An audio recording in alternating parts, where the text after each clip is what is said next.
And finally, they're facing rapidly declining foreign reserves, down $1 trillion, $1 trillion with the T, since their 2014 high. Here to discuss with me, Gordon Chang, The Coming Collapse of China author, Peter Morici, former U.S. International Trade Chief, Hal Lambert, Point Bridge Capital founder, Veronique Derugi, Marcatus Center Senior Research Fellow. Gordon, let me start with you. You know, when Americans see, oh, the Dow is off 300 points, we're losing. Shenzhen is off 49% from their all-time high a couple of years ago, and this year down 17 or 18%. And the reason I point that one out, that's where China's focus, right? That's China 2025. That's their key to the future, and that index has gotten crushed. Yeah, well, today it was down 5.3%.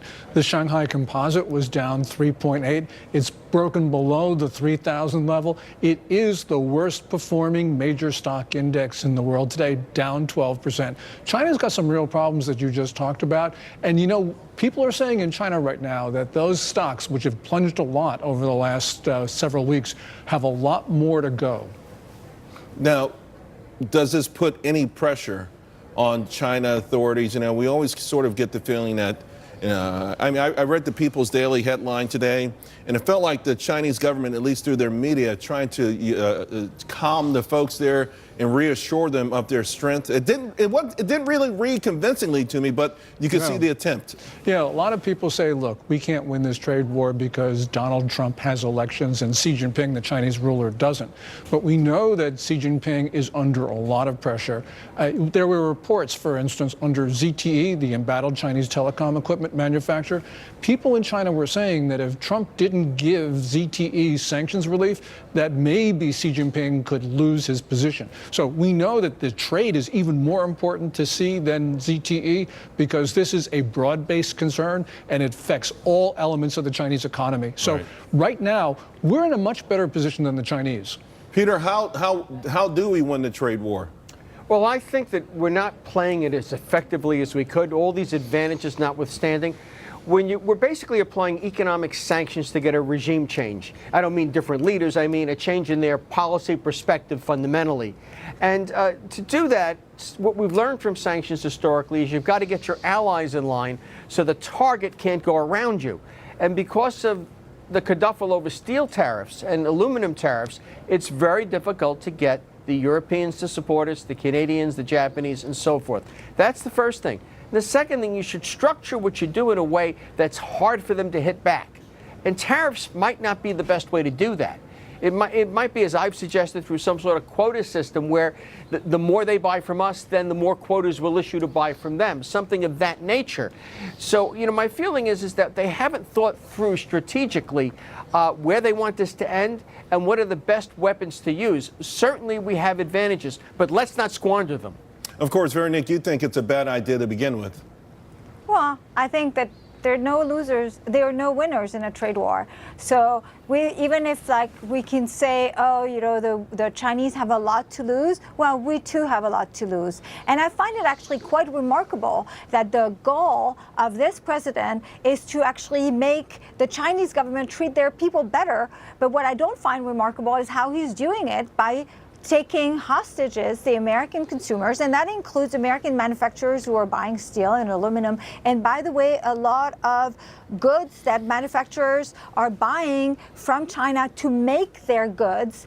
And so I think there's just like the notion that, oh, just because the Chinese market is doing worse, which I'm sure Gordon is entirely right. You know, it means it's great news for the U.S. It's bad news for the U.S. And by the way, this uncertainty that is going through and has been going on for a long time, a lot of experts are calculating that it's wiping out, in terms of investment and capital investment and expenses, the benefits of the tax reform. And that's a shame. Hal, let me get your thoughts on this. Again, we've seen the markets come off the lows of the session the last several sessions. Obviously, the Dow's under pressure. By the same token, the Russell 2000 made another all-time high today, suggesting that people are confident about the domestic economy. And there are obviously individual sectors that continue to do very well. Amazon and Netflix through the roof today as well. Well, look, Charles, this is the exact right time to take on China. We may never get this opportunity again. We have the right person in the White House. He's unpredictable. The Chinese don't know what to do. He's doing it because of his policies, from a position of unprecedented economic strength. And look, the markets are telling us that we're winning. The Chinese stock market just hit a 2-year low. We're up 32% over the last 2 years. So the markets are already saying that we're winning this trade war. And President Trump just played the Trump card on China. He put tariffs at a size that's greater than what they buy from us. So they can't do a tit for tat anymore. They're going to have to do something different. And if they're going to escalate it, I don't know what they're going to do to escalate it, but I think they ought to think about it very carefully, because they can't win this trade war right now. Veronique?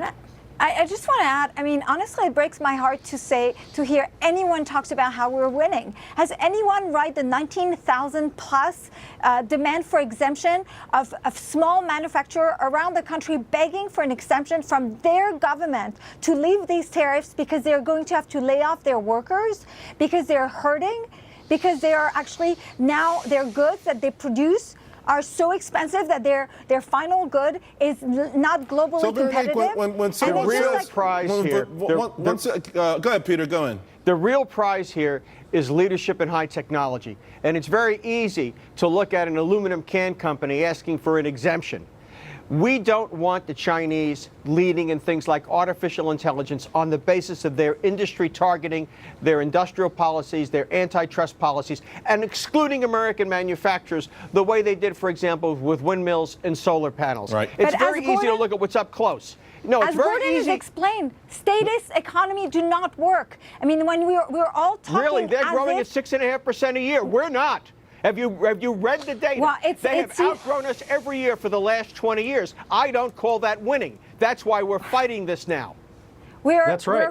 They've stolen $600 billion of IP every year. That's not winning, and we're worried about aluminum cans. Guys, they're playing for 2025. 1 second, let me just jump in, because I just got word that tomorrow President Trump's going to meet with U.S. senators about ZTE, which is at the center of all of this. And Gordon, I want to bring you back in, because ZTE was reflective of Shenzhen, which is down 49% from the high, which is getting hammered this year, down more than 17%.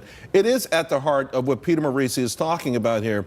Their goal to dominate technology. What Veronique is not talking about, and a lot of other people don't talk about, I'll give a great example. On May 1st, ARM Holdings, the largest technology company in the UK, was browbeaten into giving 51% ownership in a JV with the Chinese company. What does this mean? Well, 90% of all mobile devices have ARM chips in them. This means that China will have access to this technology, That's right. and they will absurd. rip it off. Peter, what do you think about that? That's absurd that we are forced to give away our technology to access their market when they have free access to sell here. Comparative advantage, free trade works when it works in both directions. But China has these obtuse barriers, some of which, boggle the mind and would make a 16th century French mercantilist cry. It's absurd to think that we can have a market-based WTO type of relationship. Let's talk about resolution for a minute. Let's talk about resolution now. This is like playing football with a guy that's got switchblades. Gordon, I don't know why China. I mean, I know they made this overture, $70 billion, which is like a 58% increase. I don't know why they wouldn't somehow try to resolve this rather than going tit for tat, which, by the way, is becoming harder as the numbers go up. Yeah. Because I know they want to increase their domestic economy. Right now, about 19% of their GDP is tethered to exports. I know they want that number to come down a lot. Yeah, but they can't do it, though, and the reason is they've got so much trouble inside. Their economy right now is being driven by government stimulus, and the consumption part of it, if you look at it, is really in trouble, because you saw consumer spending fall in May, along with a lot of other indicators. The Chinese economy is just slowing down because they're trying to delever. They have not been able to do that yet, so they've got all sorts of issues that they don't have solutions to. By the way, I did a poll yesterday on Twitter. It's obviously unscientific, but I will say at least my people have spoken. And I posed the question, hey, listen, would you support President Trump if consumer prices continue to go higher in a trade war?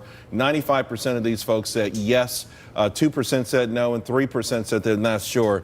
So, Veronique, maybe people do know that prices are going up, and maybe they know that there are consequences to this sort of a battle, but they believe near term it's worthwhile for better open markets for our products to the world. Why not get these countries, not just our foes, but our friends, to open up their markets, lower their trade barriers so that we can have a fair trade system? Because this is not the way to go.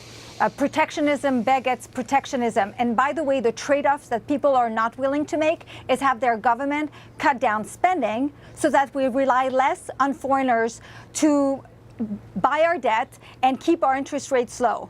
And because what people don't seem to understand is the reason why people want to sell stuff to us is first to buy our exports, but also to buy our debt and invest in the U.S. I do believe, though, I want to get Hal in here. I want to get Hal in here because he hasn't had enough time. But I do believe, though, just the same way that the People's Bank of China injected $31 billion today and $30 billion last week, the Federal Reserve of America, if they had to, could step up with a quantitative easing program to buy any shares that China sold of our debt in retaliation. I want to let the audience know that's what I believe. So that's one fair tactic. That's one fair tactic I don't think is working. No, but Hal, I know about this. Hal, let me ask Hal, though, 1 second, Peter, because Hal, I want your thoughts on that poll, that unscientific poll, Twitter, ZV paying, but almost 9,000 people took it.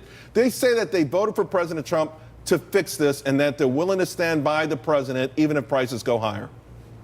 Exactly. President Trump's not doing anything that he didn't say he was going to do during the campaign. He's doing exactly what he said he would do. I think he's doing exactly the right thing, and people understand this. You know, it's funny that all these people are talking about higher taxes. These are the same people that voted against the tax cuts for corporations and for individuals. They weren't interested in lower taxes there, and now all of a sudden they're worried about higher taxes on and higher prices on, soda cans. All right, folks, look, we're talking about 2025. We have to leave it there. I'm getting a wrap signal. A lot of passion, a lot of smarts. I'm sure we'll be talking about this again. Thank you all very much. Appreciate it.